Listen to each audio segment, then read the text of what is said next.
শাখার নবম শ্রেণীর শিক্ষার্থীবৃন্দ, কেমন আছো তোমরা? নিশ্চয়ই ভালো আছো, সুস্থ আছো, নিরাপদে আছো। অ্যাসাইনমেন্ট নিয়ে যদিও সবাই একটু ব্যস্ত আছো, তো ব্যস্ততার মাঝে একটু রিল্যাক্সের জন্য তোমরা একটু ক্লাসগুলো দেখবে, ঠিক আছে? বোর লাগবে না। তো আমরা আজকে যে বিষয়টি নিয়ে পড়াশোনা করব, নবম শ্রেণীর জীববিজ্ঞানের দশম অধ্যায় থেকে সমন্বয় থেকে আলোচনা করব নিউরনের গঠন নিয়ে, ঠিক আছে? তো প্রথমে আসা যাক, আমাদের আরও একটু তথ্য জানতে হবে, সেটা হচ্ছে মেরুরজ্জু কি, স্নায়ুকলা কি, ঠিক আছে?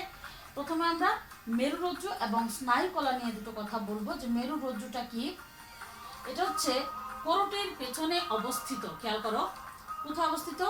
মস্তিষ্কটা। এটা করোটির পেছনে যে অংশটা আছে, করোটির পেছনে অবস্থিত। হ্যাঁ, ফোরামেন ম্যাগনাম নামক ছিদ্র থেকে কটিদেশীয় কশেরুকা পর্যন্ত বিস্তৃত।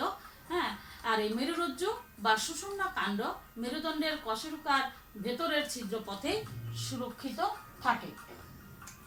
মেরুরজ্জুতে শ্বেত পদার্থ এবং ধূসর পদার্থ, দু ধরনের পদার্থ রয়েছে। এটা কিন্তু মস্তিষ্কেও রয়েছে, কিন্তু এর অবস্থানটা হচ্ছে মস্তিষ্কের উল্টো। কিরকম? এদের অবস্থান ঠিক মস্তিষ্কে উল্টো বলতে শ্বেত পদার্থ থাকে বাইরে আর ধূসর পদার্থটা থাকে ভেতরে। দুই কশেরুকার মধ্যবর্তী ছিদ্র দিয়ে দেখো, খেয়াল করো, দুই কশেরুকার মধ্যবর্তী ছিদ্র দিয়ে এরকম যদি মনে করো, মাঝখানে যে ছিদ্রটা আছে, ছিদ্র দিয়ে 31 জোড়া স্নায়ু বের হয়। এসব স্নায়ুগুলো ঘাড়, এদিকে ঘাড়, গলা, তারপরে হচ্ছে বুক, পিঠ, হাত এবং পা ইত্যাদিতে স্নায়ুগুলো যায়, ঠিক আছে? এই হলো মেরুরজ্জু। এবার স্নায়ুকলা কি বা নার্ভাস টিস্যু যেটা, সেটা আমরা কাকে বলবো?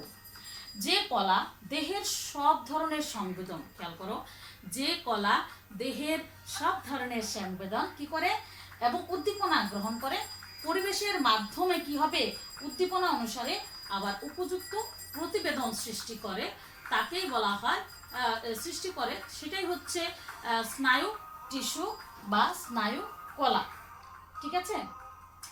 বহু সংখ্যক স্নায়ু কোষ বা নিউরনের সমন্বয়ে এই স্নায়ু টিস্যুটা গঠিত। আর নিউরনই স্নায়ুতন্ত্রের গঠন এবং কাজের একক। যদি আমরা বলি, প্রশ্ন হতে পারে, ছোট্ট একটা প্রশ্ন, নিউরন কি? আমরা এই উত্তরটা দিতে পারি, ঠিক আছে? এটা একটু তোমার বই থেকে আলাদা। মানুষের স্নায়বিক সমন্বয়ের প্রধান সমন্বয়কারী স্নায়ুতন্ত্রের গঠন ও কার্যকরী একক হচ্ছে নিউরন। আবার বলছি, মানুষের স্নায়বিক সমন্বয়ের প্রধান সমন্বয়কারী স্নায়ুতন্ত্রের গঠন এবং কার্যকরী একক হচ্ছে নিউরন, ঠিক আছে? তাহলে আমরা নিউরনের সংজ্ঞাটা জানলাম। এবার নিউরনের কিন্তু কিছু প্রকারভেদ রয়েছে, যেটা নবম শ্রেণীর বইতে নেই, তবু তুমি একটু জেনে নাও। তা মুখস্থ করার কিছু না, জাস্ট জানো যে নিউরনটাকে কয়টি ভাগে ভাগ করা হয়েছে। মূলত নিউরন হচ্ছে 5 প্রকারের হয়ে থাকে, একটু শুনে রাখো তাহলেই হবে। এক হচ্ছে মেরুহীন, এটাতে ডেনড্রাইট এবং অ্যাক্সন থাকবে না। 2 নম্বরটা হচ্ছে এক মেরুযুক্ত, তাহলে এক মেরুযুক্ত হলে একটি মাত্র অ্যাক্সন থাকবে। আর 3 নম্বরটা হচ্ছে ছদ্ম মেরুযুক্ত, যেটাকে বলা হয়, এখানে ডেনড্রাইট ও অ্যাক্সনের একটি দণ্ড থেকে উৎপন্ন হবে। আর দ্বিমেরুযুক্ত যেটা, সেটা হচ্ছে একটি অ্যাক্সন এবং একটি ডেনড্রাইট থাকবে এখানে। আর বহু মেরুযুক্ত যেটা আছে, সেটা হচ্ছে একাধিক ডেনড্রাইট এবং একটি অ্যাক্সন থাকবে। এই হলো নিউরনের প্রকারভেদ। তাহলে কয় প্রকারে পেলাম আমরা এখানে 5 প্রকারের নিউরন পেয়েছি। এক হচ্ছে মেরুহীন, 2 হচ্ছে এক মেরুযুক্ত, 3 হচ্ছে ছদ্ম মেরুযুক্ত, 4 হচ্ছে দ্বিমেরুযুক্ত এবং 5 হচ্ছে বহু মেরুযুক্ত। এগুলো তোমরা উপরে ক্লাসে পাবে। তারপরে আরেকটা প্রকারভেদ আছে, যে কাজের প্রকৃতি অনুসারে নিউরন 3 প্রকারের। কি কি? এক হচ্ছে সংবেদী, 2 হচ্ছে চেষ্টীয়, 3 হচ্ছে মোটর বা মিশ্র স্নায়ু। তো সংবেদীটা কি? সংবেদী বা সেন্সরি যেটা, সেটা দেখো, দেহের বিভিন্ন প্রান্ত থেকে গ্রাহক থেকে স্নায়ু উদ্দীপনা সংবেদী নিউরনের মাধ্যমে কেন্দ্রীয় স্নায়ুতন্ত্রে পৌঁছায়। এটা হচ্ছে সংবেদী বা সেন্সরি। আর যদি চেষ্টীয় কথা বলি, চেষ্টীয় বা মোটর, তাহলে এটা তার বিপরীতটা হবে।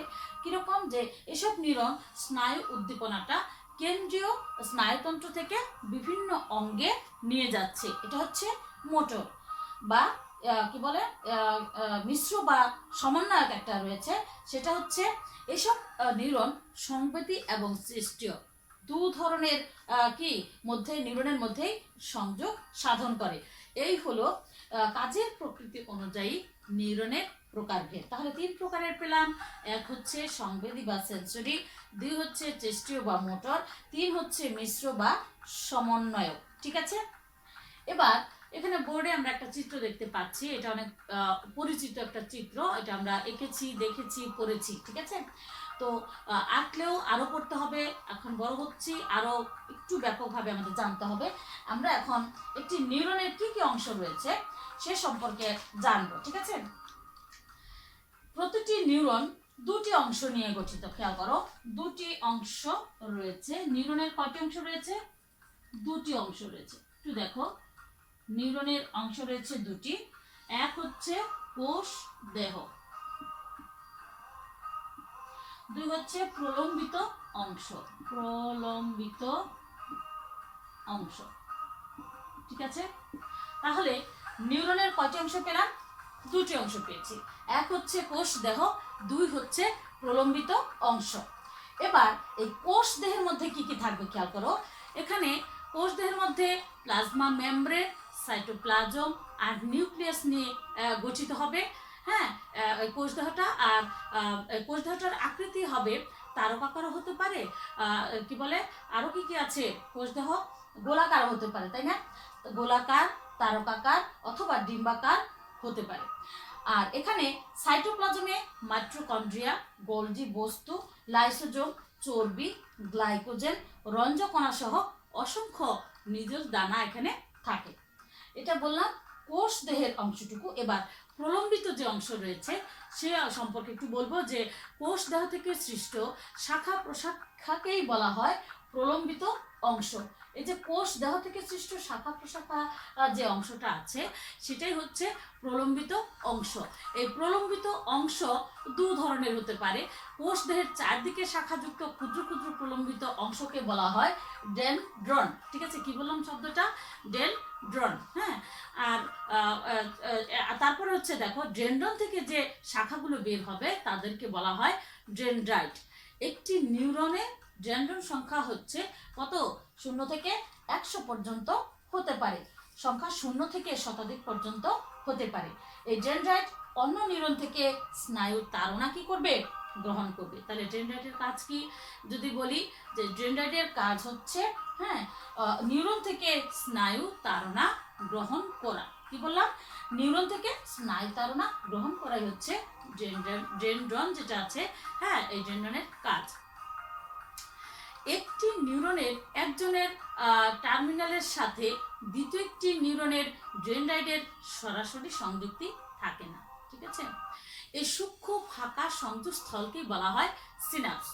আর প্রকৃতপক্ষে পরপর অবস্থিত দুটি নিউরনের সন্ধিস্থলটাই হলো সিনাপস। ঠিক আছে, তাহলে প্রায় আমাদের ছোট্ট একটা প্রশ্ন আসে, সেটা হলো সিনাপস কি? সিনাপস কি? ঠিক আছে, এই সিনাপস কি যদি প্রশ্ন হয়, সিনাপসটা কি যদি আমরা আরেকটু সুন্দর করে বলি, যে দুটি স্নায়ুর মধ্যে সূক্ষ্ম ফাঁকযুক্ত সংযোগস্থল। খেয়াল করো, দুটি স্নায়ুর মধ্যে ফাঁকযুক্ত সংযোগস্থল, যেখানে একটি নিউরনের একজনের প্রান্ত কি করবে? হ্যাঁ, একজনের প্রান্ত শেষ হবে, অন্য একটি নিউরন শুরু হবে। এই যে স্থানটা, সেই অংশটাকে বলা হয় সিনাপস। ঠিক আছে, স্নায়ু উদ্দীপনা সিনাপসের মাধ্যমে কেবল একদিকে পরিবাহিত হয়ে থাকে। এটা আমাদের মনে রাখতে হবে, যে স্নায়ু উদ্দীপনা সিনাপসের মাধ্যমে শুধু একদিকে পরিবাহিত হয়। ঠিক আছে, এবার আর কি আমাদের বলার আছে দেখো। এই সিনাপস বললাম, সিনাপসের সংজ্ঞাটা বললাম, একজনের টার্মিনাল সিনাপসের মধ্য দিয়ে তড়িৎ রাসায়নিক পদ্ধতিতে স্নায়ু তাড়না প্রবাহিত হয়। আর সিনাপসে নিউরো হিউমার নামক তরল পদার্থ থাকে। কোনো একটি নিউরনের মধ্যে দিয়ে স্নায়ু তাড়না প্রবাহিত হয়ে সিনাপস অতিক্রম করে পরবর্তী নিউরনে যায়। অর্থাৎ এর ভেতর দিয়ে স্নায়ু উদ্দীপনা বা স্নায়ু তাড়না একদিকে প্রবাহিত হয়। এটা আমরা জেনেছি। মানুষের মস্তিষ্কে প্রায় 100 বিলিয়ন নিউরন রয়েছে। কত? 100 বিলিয়ন নিউরন রয়েছে, এবং প্রতিটি নিউরন অন্য 7 থেকে 10,000 নিউরনের সাথে সিনাপস সংযোগ করে থাকে। তাহলে এবার আমরা নিউরনের দুটো অংশ সম্পর্কে জানলাম। নিউরনের কাজটা কি একটু জানবো, তাই না? তাহলে নিউরনের কাজটা কি? নিউরনের প্রধান কাজ আমরা জানি উদ্দীপনা বহন করা। আর অনুভূতিবাহী বা সংবেদী নিউরন গ্রাহক অঙ্গ থেকে কেন্দ্রীয় স্নায়ুতন্ত্রে এবং মোটর বা ইসে যেটা আছে, আজ্ঞাবাহী যেটা আছে, সেটা কি করবে? হ্যাঁ, এটা কিন্তু আজ্ঞাবাহীটার আমরা কথা বলেছিলাম, মোটর যেটা, সেটা হচ্ছে এই নিউরনগুলো স্নায়ু উদ্দীপনা কেন্দ্রীয় স্নায়ুতন্ত্র থেকে বিভিন্ন অঙ্গে নিয়ে আসে। ঠিক আছে? তাহলে সংবেদী এবং কি বলে মিসেস্ট্রিয় যে মোটর স্নায়ুগুলো আছে, তাহলে দুটার কাজ দু ধরনের রয়েছে। এবার আমরা একজন নিয়ে একটু বলি যে একজন আবার কাকে বলে। কোষ দেহ থেকে উৎপন্ন বেশ লম্বা অণুটির নাম হচ্ছে একজন। ঠিক আছে? কোষ দেহ থেকে উৎপন্ন, হ্যাঁ, লম্বা, এখানে দেখো এই যে এখান থেকে উৎপন্ন এই অংশটুকু হচ্ছে একজন। ঠিক আছে? তো এই লম্বা অংশটাকে বলা হয় একজন। এর চারদিকে পাতলা আবরণটিকে বলা হয় নিউরোলেমা। এখানে একটা পাতলা আবরণ আছে, এই আবরণটিকে বলা হয় নিউরোলেমা। কোনটাকে বলবো আমরা নিউরোলেমা? এই যেখানে যে পাতলা আবরণ আছে, এটাকে বলা হয় নিউরোলেমা। ঠিক আছে? এটাকে বলা হয় নিউরোলেমা। আর কি কি লেভেল আছে দেখো। নিউরোলেমার পরে আর কি থাকবে এখানে? আর আছে নিউরোলেমা এবং একজনের মধ্যবর্তী অঞ্চলে স্নেহ পদার্থের একটি স্তর থাকে, একে বলা হয় মায়োলিন। তাহলে মায়োলিনটাকে বলা হয় কোনটা? এই যে এখানে যে অংশটা আছে, এই অংশটাকে বলা হয় মায়োলিন। ভেতরের যে অংশটা আছে, এটা হলো মায়োলিন। আমাদের লেভেলগুলো বেড়ে যাচ্ছে, তাই না? তাহলে নিউরোলেমা পেলাম, মায়োলিন সিট পেলাম। আর কি রয়েছে? একজনের শেষ মাথা একজনের টার্মিনালে বিভক্ত হয়ে যায়, এবং এই টার্মিনালগুলো দিয়ে সিনাপস মারফত অন্য নিউরনের ডেনড্রাইটের স্নায়ুতারণা প্রেরণ করা হয়। আর রয়েছে বহু সংখ্যক একজন ও ডেনড্রাইট মিলিত হয়ে কি গঠন করবে? স্নায়ু গঠন করে। নিউরোলেমা আবরণটি অবিচ্ছিন্ন নয়, নির্দিষ্ট দূরত্ব পরপর এটি কি সাধারণত বিচ্ছিন্ন অবস্থায় থাকে। শুধু এই বিচ্ছিন্ন অংশে নিউরোলেমার সাথে একজনের প্রত্যক্ষ সংস্পর্শ ঘটে। এর আবরণবিহীন অংশগুলো রেনভিয়ারের পর্ব নামেও পরিচিত। তাহলে এখানে আরেকটা শব্দ পেলাম আমরা, রেনভিয়ারের পর্ব কাকে বলে। তাহলে কি বলবো?